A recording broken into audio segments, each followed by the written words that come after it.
안식일 저녁 주님 전에 오신 모든 성도님들을 진심으로 환영합니다.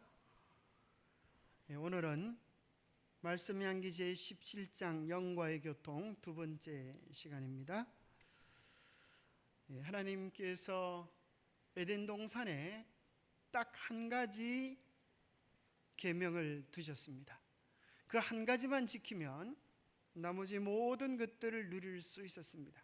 그 한 가지 계명이 무엇입니까? 선악을 알게 하는 나무의 실과를 따먹지 말라는 것이었습니다. 그러나 사단은 그 하나님께서 금지하신 그 일을 하도록 하기 위하여 거짓말을 합니다.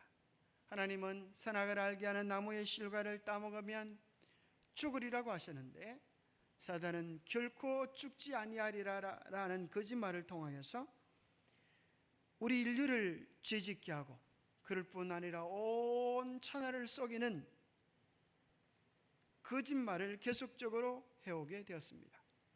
아담과 하와가 죄로 인하여 죽게 되어지자 그는 사람의 몸은 죽을지라도 영혼은 영원히 죽지 않는다라고 하는 거짓된 가르침을 통하여서 오늘 온 세상을 속이고 있습니다. 디모데전서 6장 16절은 이야기하기를 오직 그에게만 오직 하나님만이 죽지 아니함이 있고 가까이 가지 못할 빛에 가신다고 했습니다. 그래서 우리가 영생을 얻을 수 있는 유일한 길은 우리 스스로의 능력에 있지 아니하고 생명 되시는 그리스도를 우리의 마음의 구주로 영접할 때 우리가 그 은혜를 힘입을 수가 있는 것입니다. 성경의 여러 사건들 가운데 사단의 속임수를 가장 구체적으로 묘사해 주고 있는 것이 있는데 그것이 바로 사무엘상 28장에 나오는 엔돌에 신접한 여인을 찾아갔던 사울의 사건입니다. 우리가 이 사건을 유심히 관찰하고 분석해 볼 필요가 있습니다. 오늘날 수많은 교회의 목사님들이 다 이것이 사단의 속임수이다라고 이야기하지만 바른 정체를 깨닫지 못합니다. 이것을 정말 바르게 깨닫기만 하면 사단이 오늘날에도 과학의 탈을 쓰고 어떻게 사람들을 미혹하는지에 대한 분명한 이해를 가질 수가 있습니다. 사무엘상 28장 13절에 보면 여인이 사울에게 이르되 내가 영이 땅에서 올라오는 것을 보았나이다 하는지라 사울이 그에게 이르되 그의 모양이 어떠하냐 그가 이르되 한 노인이 올라오는데 그가 겉옷을 입었나이다 사울이 그가 사무엘인 줄 알고 그의 얼굴을 땅에 대고 절하니라. 자, 여기서 우리가 주목해야 될 내용인데요, 사울은 무엇을 보았습니까?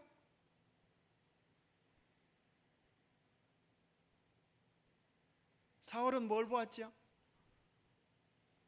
자, 성경을 유심히 보면 사울은 본 게 아닙니다. 여기 보면 여인이 사울에게 이르되 내가 영이 땅에서 올라오는 것을 보았나이다. 그렇죠? 뭘 보지 못했어요? 여인에게 묻는 것입니다. 그러자 그 여인이 이야기하기를 사울이 그러죠. 그 모양이 어떠하냐? 사울이 보았다면 이렇게 물을 필요가 없겠죠. 그죠? 보지 못한 것입니다. 근데 뭐라고 이야기하는가 하면 한 노인이 올라오는데 그가 겉옷을 입었나이다. 사울이 그가 사무엘인 줄 알고 그의 얼굴을 땅에 대고 절을 합니다. 여러분들이 성경책 있으면 한번 사무엘상 28장을 좀 유심히 좀 살펴볼 필요가 있다고 생각합니다. 여러분 성경책으로 한번 살펴보면 좋겠습니다. 자, 그래서 사울은 사무엘인 줄 알고 그에게 절을 합니다. 그런데 15절에 보면 여러분 15절에 있는 말씀 우리가 함께 주목하여 볼 필요가 있습니다. 함께 읽어보겠습니다. 15절 사무엘상 28장 15절 시작. 사무엘이 사울에게 이르되 내가 어찌하여 나를 불러 올려서 나를 성가시게 하느냐 하니 사울이 대답하되 나는 심히 다급하니이다. 블레셋 사람들이 나를 향하여 군대를 일으켰고 하나님은 나를 떠나서 다시는 선지자로도 꿈으로도 내게 대답하지 아니하시기로 내가 행할 일을 알아보려고 당신을 불러 올렸나이다더라. 그 다음에 이제 16절에 보면 사무엘이 이르되, 자, 성경은 사무엘이 사울에게 이르되 이렇게 표현합니다. 자, 그러면 여기서 우리가 주목해야 될 사실은 성경에 분명히 뭐라고 되어 있어요? 누가 얘기했다는 거예요? 사무엘이 이야기했다고 기록해 주고 있습니다. 자, 그런데 우리가 기억해야 될 사실은 이것이 진짜 사무엘인지 가짜 사무엘인지 귀신의 사무엘인지 진짜 죽었던 사무엘이 부활하여 올라온 것인지를 살펴볼 필요가 있습니다. 왜냐하면 이것은 문학 방식 중에 사울의 입장에서 여기 나오는 존재를 사무엘이라고 표현하는 것입니다. 더욱 실감나게 박진감 넘치게 표현하기 위한 문학적 기법입니다. 사울이 사무엘인 줄 알고 사무엘과 대화를 나누는 것입니다. 자, 그러면서 이제 16절에 보면 사무엘이 이르되 여호와께서, 여기 사무엘이 이르되 하는 이 모든 내용들도 누가 이해하는 거예요? 사울이 이해하는 거예요. 실제 사무엘인지 아닌지는 우리가 살펴볼 필요가 있다는 것입니다. 여호와께서 너를 떠나 내 대적이 되셨거늘 네가 어찌하여 내게 묻느냐? 내일 너와 내 아들들이 나와 함께 있으리라. 여호와께서 또 이스라엘 군대를 블레셋 사람의 손에 넘기시리라 하는지라. 자, 그러면서 그가 예언을 합니다. 내일 너와 내 아들들이 나와 함께 있으리라, 죽으리라 그러는 것입니다. 그리고 이스라엘 군대를 블레셋 손에 넘겨주시겠다고 이야기합니다. 자, 그의 예언했던 내용들은, 사무엘이 예언했던 내용들은 그대로 적중합니까? 여러분 어떻습니까? 자, 우리가 유심히 이 예언들을 좀 살펴볼 필요가 있습니다. 자, 이 사건들 속에는 어떤 모순들을 우리가 발견해 볼 수 있습니까? 자, 우리가 얼핏 보면 실제로 죽은 사무엘이 올라와서 사무엘이 아니면 이런 이야기를 할 수 없을 것 같죠. 그렇잖아요. 그 내용들을 속속들이 다 알고 있는 것입니다. 그러나 우리가 이런 모순점들을 발견할 수 있는데요. 첫 번째는 하나님께서 사울에게 말씀하지 않으셨는데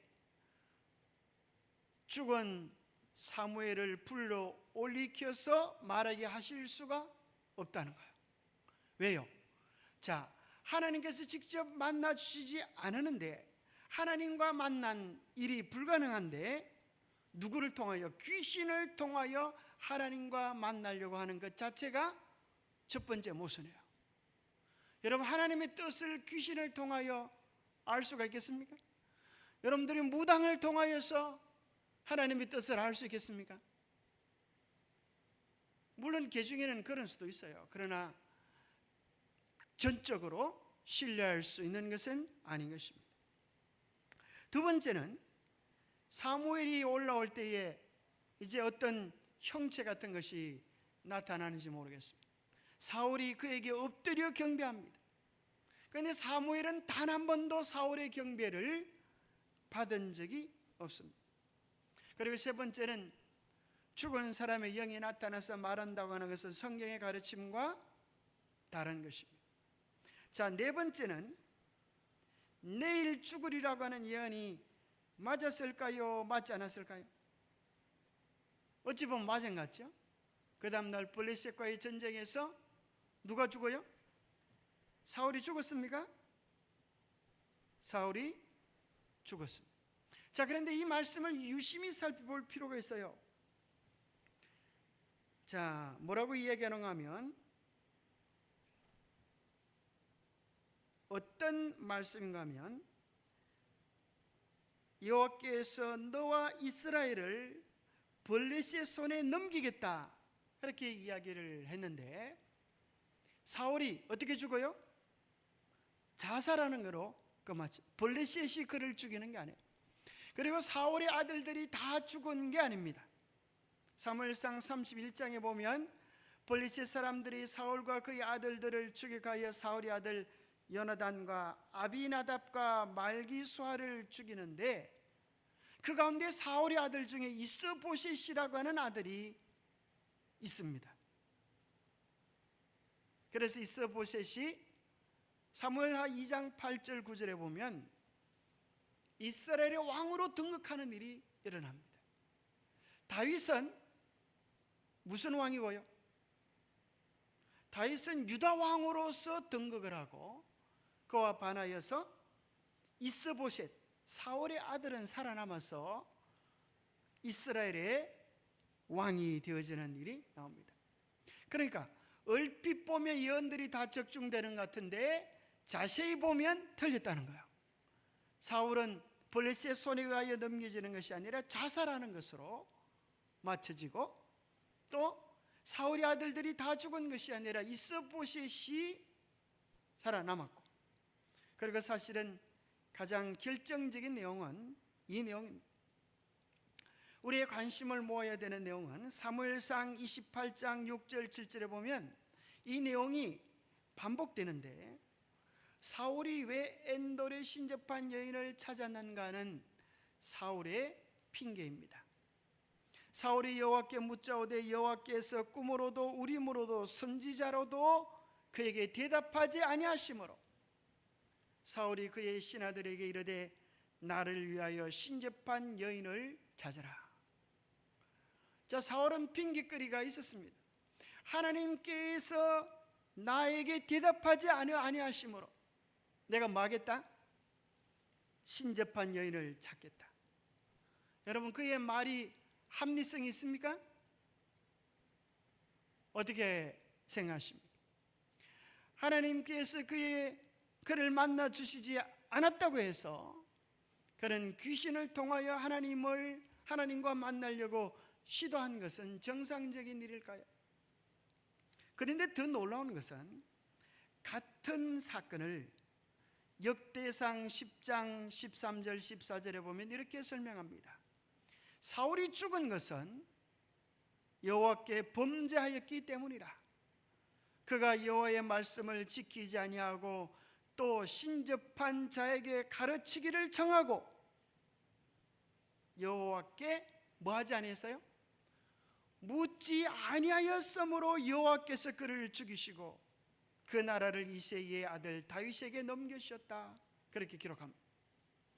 자, 똑같은 사건을 사무엘상에서는 분명히 여호와께 물었다고 이야기하고, 역대상에는 여호와께 묻지 아니했다고 이야기합니다. 어느 성경절이 맞는 것입니까?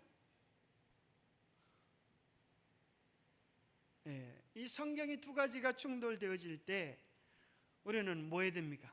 하나는 틀리고 하나는 맞았다 이렇게 얘기할 것이 아니라 우리가 더 깊이 기도하며 이 말씀의 바른 뜻을 알기 위하여 더욱 숙고해야 할 필요가 있습니다. 도대체 이 말씀의 뜻은 무엇일까요? 거기에 대하여 부조와 선지자는 우리에게 이렇게 이야기해 줍니다. 하나님께서는 사울을 오래 참으셨다. 비록 그의 반역과 완고는 그의 마음속에 그의 하나님의 음성을 침묵시켰으나 아직도 회개할 기회가 있었다. 자, 거기에 하나님께 구하지 아니했다고 하는 것은 그는 그가 원하는 방식, 그가 원하는 고집으로 하나님께 나아갔다고 하는 것입니다. 하나님께서 원하시는 것은 뭐 하는 것이에요? 그가 무릎을 꿇고 회개하며 그의 죄를 버리기를 원하셨던 거예요. 정말 그가 하나님이 원하시는 방법으로 회개하고 나아갔다면 그는 살 길이 있었고 회복될 수 있었습니다. 그래서 역대 기에 나오는 말씀처럼 그는 하나님이 원하시는 방식으로 회개를 통하여 하나님께 나아가지 아니었기 때문에, 그리고 그는 그의 고집으로, 그의 방식으로, 귀신을 쫓는 것으로 그 문제를 해결하고자 했기 때문에 그는 마지막 남은 줄을 끊었다고 기록해 줍니다. 그러나 위기를 당할 때에 하나님으로부터 돌아서 사단의 공모자로부터 빛을 얻고자 함으로 사울은 조물주와 그를 묶은 마지막 줄을 끊었다. 그 전까지는 뭐 했다는 거예요? 희망이 있었다는 거예요. 하나님께 나아가서 회개하고 돌이킬 수 있는 기회가 있었지만 그 마지막 남은 줄 하나를 사탄에게 갖다 바침으로 그는 그의 마지막 운명을 선고받았습니다. 그는 여러 해 동안 그를 괴롭히고 마침내 그를 멸망의 지경으로 몰아갈 악마의 세력에 완전히 지배되고 있었다. 하나님께서는 당신을 찾는 백성을 결단코 버리지 않으십니다. 그래서 신약성경에 보면 뭐한 죄 외에는 용서받을 수 있다고요? 성령을 거역하지 않는 죄에는 용서받을 수 있다. 그러면 성령을 거역한 죄는 무엇인가? 그것은 우리의 마음속에 회개하라고 일깨우시는 성령의 음성을 거절하는 것입니다.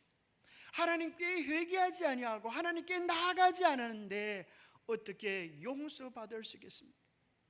어떤 측면에서 가룟 유다의 죄와 베드로의 죄는 상이한, 전혀 다른 것이 아니라 비슷한 것입니다.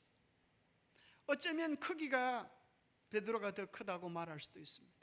그러나 문제는 가룟 유다는 그 문제를 스스로 해결하려고 했고 베드로는 주님께 나아갔습니다.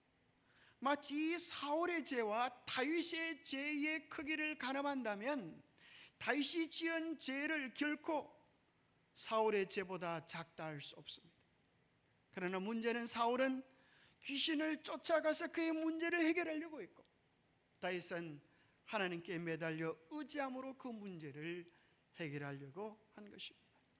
하나님은 결단코 당신을 찾는 자들을, 당신을 부르는 자들을 버리지 않으십니다. 우리의 숨이 붙어있는 한, 주님께로 나가는 길이 열려있는 한 우리에게는 희망이 있는 것입니다. 그러나 그가 엔돌의 신접한 여인을 찾을 때에 마귀는 그의 운명을 끊는 소리를 하는 것입니다. 너는 내일 나와 함께 있으리라.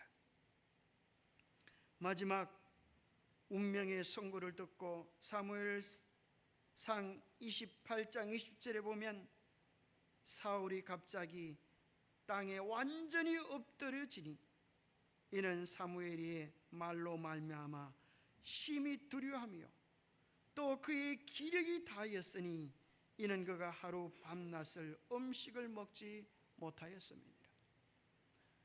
마지막 선고를 듣고 그는 완전히 엎드려지는 그런 경험을 하게 되는 것입니다.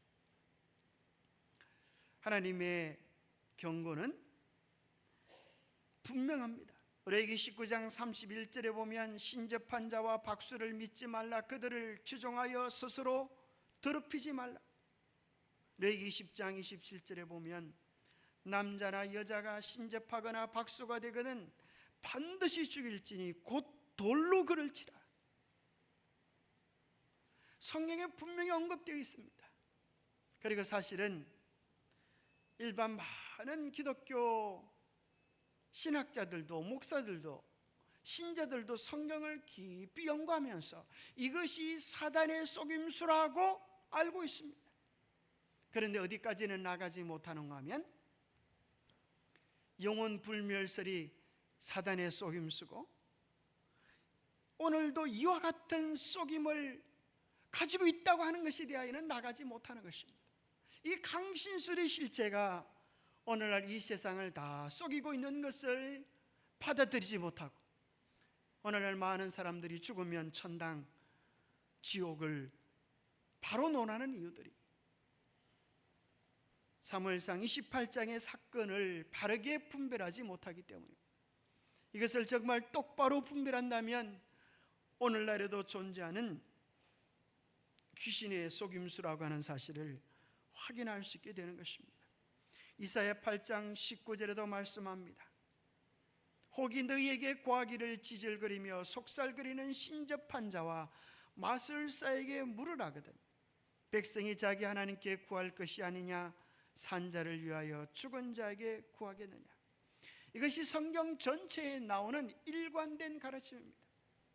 그래서 우리 주님은 어제나 오늘이나 동일하신 것입니다. 성경은 단 한 번도 영혼 불멸을 지지해주는 그런 구절을 소개해주고 있지 않습니다. 성경에 영혼이라고 하는 단어는 많이 나오지만 단 한 번도 우리가 이해하는 몸을 떠난 영체로서의 영혼을 설명하는 것은 없습니다. 마귀는 마지막 때에 과학의 탈을 쓰고 나타납니다. 그래서 오늘날에는 많은 사람들이 눈으로 보고 귀로 듣고 만질 수 있는 것은 믿는 시대이기 때문에 사단은 이러한 것들을 이용하여 그의 일들을 이루어가는데 그 최초의 사건이 1848년 3월 존 디 폭스의 가정에서 일어난 사건입니다. 자, 연대를 보면 주로 언제를 배경으로 하고 있어요? 1844년 재림운동 후에 일어났던 사건들임을 발견하게 됩니다. 하나님의 교회가 이제 세워지고 마지막 기별을 전파하려고 할 때쯤 되어서 사단은 그의 속임수로 세상을 미혹하는 과학적인 체계를 이룹니다. 존 디 폭스의 가정에서 일어났던 이야기를 우리가 알고 있죠. 이 집은 귀신이 나오는 집이라고 해서 다른 집보다 훨씬 가격이 쌌습니다. 그때 그 싼 가격 때문에 이 가정이 이 집으로 이사 오게 되는데 밤 12시가 되면은 노크 소리가 들려요. 여러분 얼마나 깜짝 놀라겠어요. 여러분 밤 12시에 노크 소리가 나면 얼마나 놀라겠어요.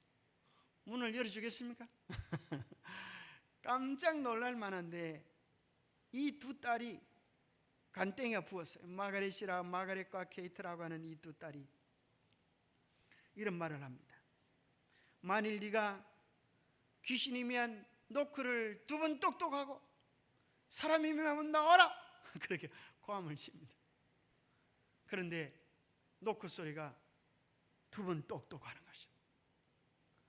보통 사람 같으면 기겁을 하고 놀랄 텐데 이 간땡이가 큰 이 아가씨들이 귀신과 이야기를 하기 시작했습니다.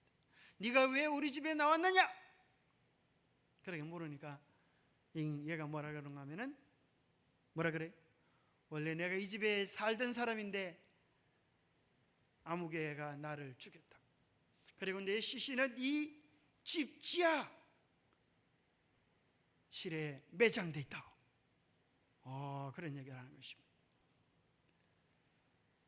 그 얘기를 듣고 이제 경찰에 신고를 합니다. 처음에는 황당무계한 일이라고 생각했지만 증거가 분명한 것입니다. 뭐에 보면요, 지하실에 실제로 파보니까 시신이 나오고 그 말했던 범인을 찾아가서 체포를 해서 사연을 물어보니까 정말 그 범인이 맞는 것입니다. 그리고 이 집에는 지금도 뭐가 있는가 하면은 기념비가 세워져 있어요. 바로 이 집에서 심양과학 이것이 최초로 시작이 되었다라고 하는 기념비가 여러분 미국에 가면 이 집을 방문할 수 있습니다.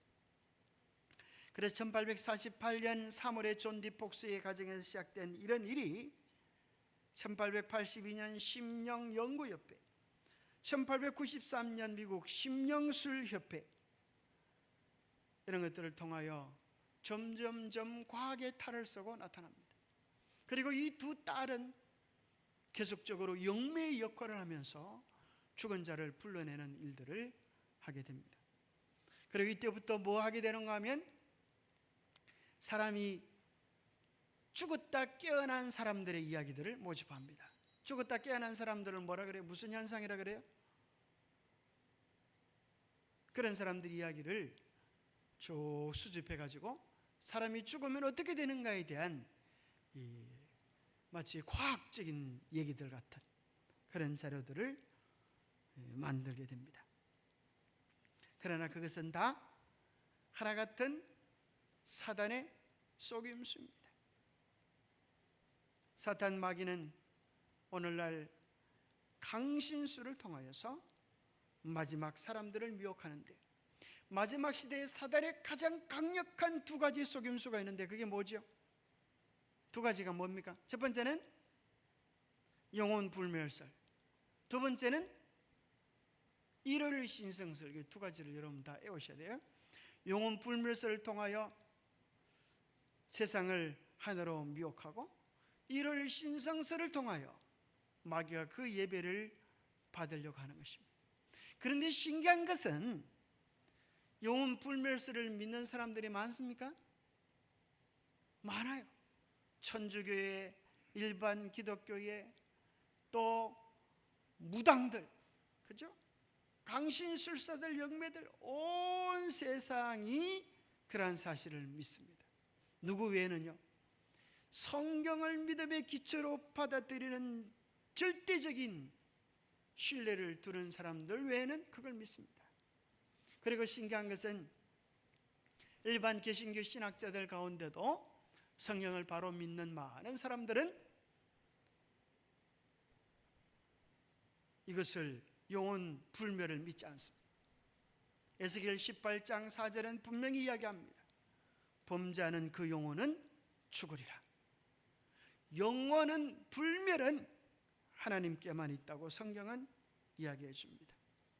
그런데 사단 마귀는 하나님의 계명을 지키며 예수의 정글을 가진 자들과 더불어 싸우려고 엄청난 일들을 진행하게 되는데, 그 일들 가운데 한 가지가 거짓 그리스도와 거짓 선자들을 통하여서 큰 표적과 기사를 행하게 하는 것입니다. 이 표적과 기사들 속에 뭐가 있을까요? 자, 사탄 마귀가 행하는 가짜 선자들을 통하여 나타내는 기사들이 뭐가 있을까요? 여러분 생각해 보세요. 뭐가 있죠? 강신술, 죽은 자를 불러일으키는 강신술이 있습니다. 또 뭐가 있을까요?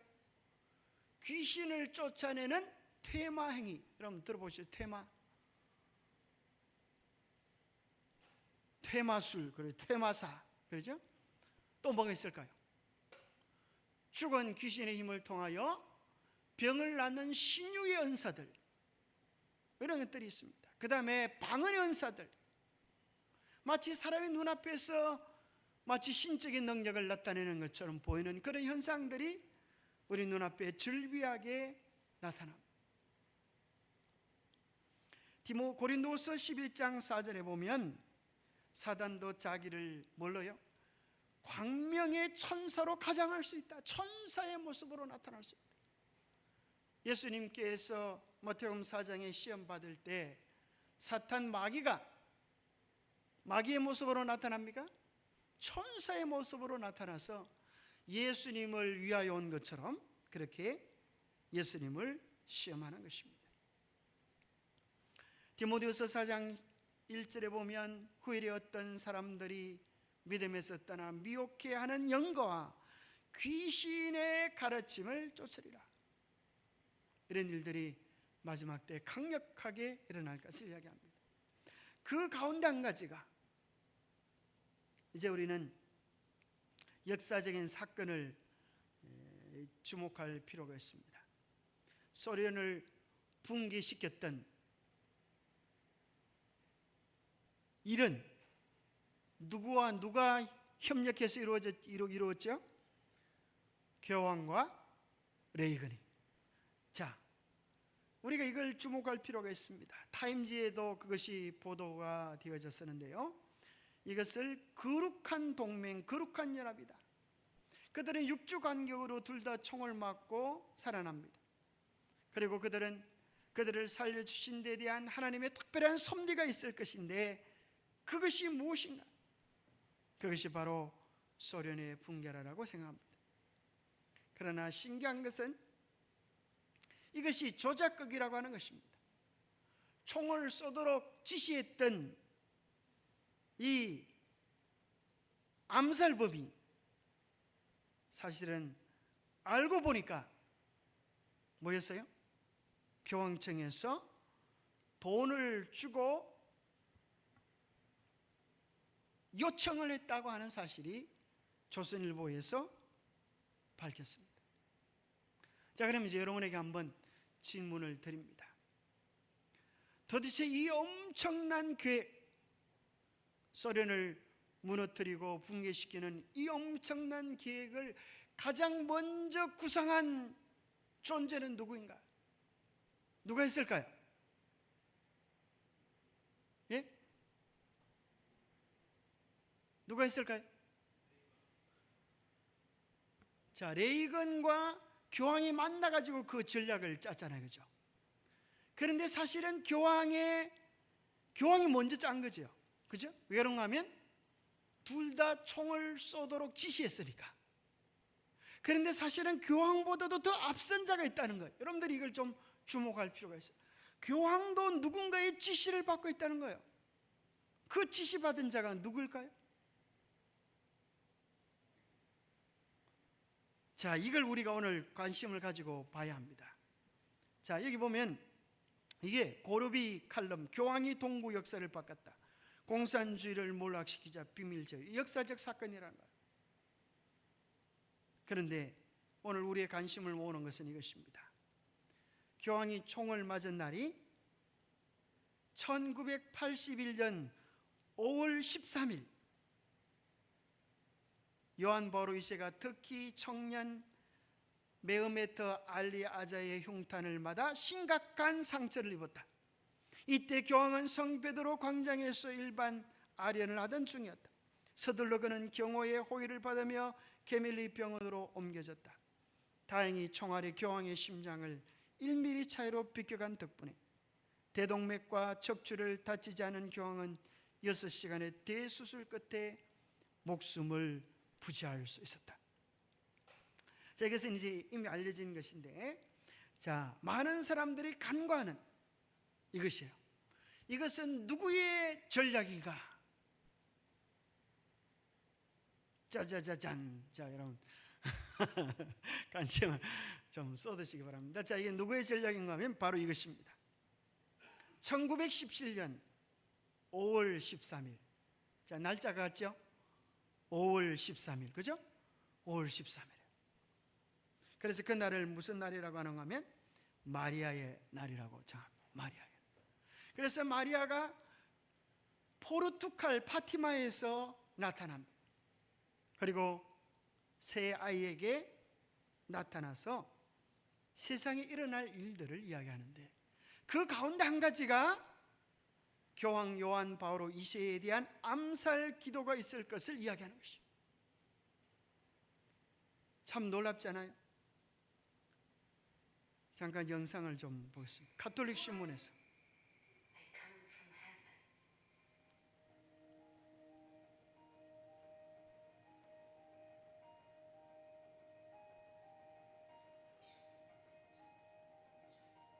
이걸 영화로 만들었습니다.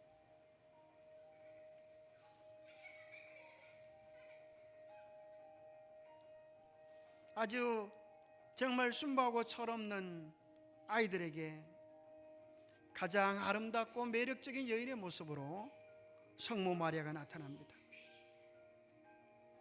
무신론자의 회개와 세계 평화를 위하여 기도를 요청합니다. 교황청은 성모 마리아 발현을 공식적으로 인정합니다. 교회는 파티마 성모를 평화의 모로 받아들이기 시작합니다. 세계적인 성악가 보첼리가 처음으로 이 영화의 OST에 참여합니다. 파티마의 기적.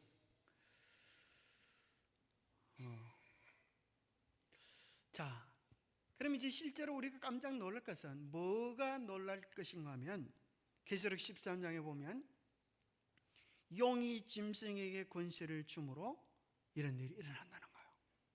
그래서 마치 무엇을 그대로 카피하는가 하면, 저는 이 영화를 보진 않았지만 영화에 대한 소개하는 내용들을 보면서 뭘 느끼게 되는가 하면, 엘렌 G 화이트에게 계시가 일어났던 것과 흡사하게 모방한다는 거예요. 그래서 우리는 엘렌 G 화이트로부터 온 계시를 하나님께로부터 온 계시로 받아들이는 것처럼, 이들은 누가 준 계시를, 이 성모 마리아가 나타나서 그들에게 한 이야기들을 전적으로 하나님께로부터 온 계시로 받아들인다는 거예요. 그래서 이 모든 전략들을 누가 짠 거예요? 성모 마리아가 계획한 것이고, 우리의 관심은 이것입니다. 그러면 마리아가 도대체 누구란 말이냐 이게. 마리아가 누구란 말이야? 뭔 말인지 아시겠어요? 마리아가 두 번 들어가네, 그죠? 그래서 마리아가 정말 죽었다가 살아난 마리아인가? 아니면 사탄의 속임수인가? 아까 사무엘상 28장의 사건과 오버랩이 되는 것입니다. 마치 사무엘의 모습으로, 마치 거룩한 마리아의 모습으로 나타나지만 본질상으로는 악한 속임수인 것입니다. 이러한 일들은 더욱 마지막 시대가 될수록 더욱 강하게 일어날 것입니다.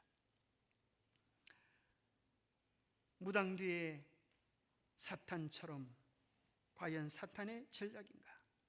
용이 짐승의 권세를 줌으로 영역에 경배하며 짐승에 경배하여 이르되 누가 이 짐승과 같으냐? 누가 능히 이와 더불어 싸우려? 세상의 마지막 때에 더 강한 힘과 이적을 통하여 세상의 권력을 차지할 것입니다. 자, 이런 일들이 일어나자 이제 이 천주교 신문, 천주교 그 사이트에 보면 이런 것들을 발견하게 되는데요. 마리아가 나타나 몇 번 나타나고 하니까 이제 여기 교황들이 뭐하는가면 마리아를 신으로 숭배하고 이제 하나님의 자리에 올립니다. 그래서 실제적으로 이제 마리아는 에베소 공회에서 성모, 어머니, 하나님의 어머니의 자리로 차지합니다. 이걸 교회 역사에 보면 나옵니다. 그런데 그것이 유리했던 까닭은 에베소라고 하는 7교회 중에 한 교회는 원래 어떤 신이 그 동네에 주신는가 하면 아데미 여신이었어요. 아데미 여신. 그래서 여러분들이 에베소의 여행을 해보면은 우상을 만들어 팝니다. 아데미 여신의 우상을 만들어 팝니다. 그리고 그 옆에는 누가 있는가 하면 마리아 성모상도 만들어 팝니다. 똑같은 우상이. 단지 뭐만 변화되는가 하면 이름만 바뀌었을 뿐이지. 사탄이 그 예배를 그냥 받는 모습으로 등장합니다. 그래서 우리는 더욱 마지막 시대에 우리가 어느 쪽을 따를 것인가? 정말 교묘한 것입니다. 우리가 아는 것처럼 어느 나라에, 그 나라에서는 이제 아브라함의 집을 만들었죠. 왜 그런가 하면 기독교, 유대교, 이슬람교, 이게 다 어디에서 나왔다는 거예요? 아브라함의 후손이라는 거예요. 그래서 아브라함의 집을 만들어 가지고 거기 보면 세 큰 건물이 있어요. 기독교 건물, 이슬람 건물, 또 유태교 건물. 거기서 다 예배를 드리도록 하면서 그 모두는 이제 누구를 통하여? 아브라함의 후손을 통하여 하나가 될 수 있다는 거예요. 그와 마찬가지로 오늘날 이 세상의 종교는 마리아의 치마폭 속에서, 요즘은 이제 남자들의 시대는 지나갔어요. 남자들이 큰소리 치던 시대는 지나갔어요. 이제는 무슨 시대가 도래합니까? 여성 시대가 도래합니다. 그래서 여자한테 잘못 보였다가는 국물도 없습니다. 남자들 정신 차려야 됩니다. 그래서 일본에는 뭐가 있는가 하면은, 일본에는 여자들이 참고 참다가 은퇴할 나이만 기다리고 있다는 거예요. 은퇴하면 뭐 한다는 거예요? 이혼을 선언하면 이제까지 벌어놨던 온통 그 돈들은 이제 부인에게 넘어가고 남편은 알거지가 된다는 거예요. 그런 사례들이 많더라고요. 그와 마찬가지로 이 세상의 추세가 그렇다는 거예요. 그래서 세상 종교를 연구하는 많은 사람들이 그럽니다. 기독교의 200년, 예수님이 다스리는 200년은 지나가고 이제 마리아가 온 세상에 군림하는 여성 상위의 신 그런 시대가 도래한다, 그렇게 이야기합니다. 오늘날 세상은 종교 전쟁 그런 것으로 싸울 일이 없다는 거예요. 마리아의 치마폭 속에서 모두가 서로 사랑하는 종교가 하나 되어지는 그런 세상이 올 거라고 세상을 미혹하지만 우리는 그 배후에서 사탄 마귀가 있다고 하는 사실을 기억하면서 마지막 시대 우리가 정신을 차리고 근신하여 깨어 기도하는 우리가 되기를 간절히 바랍니다. 383장입니까? 예수만 바라보세요.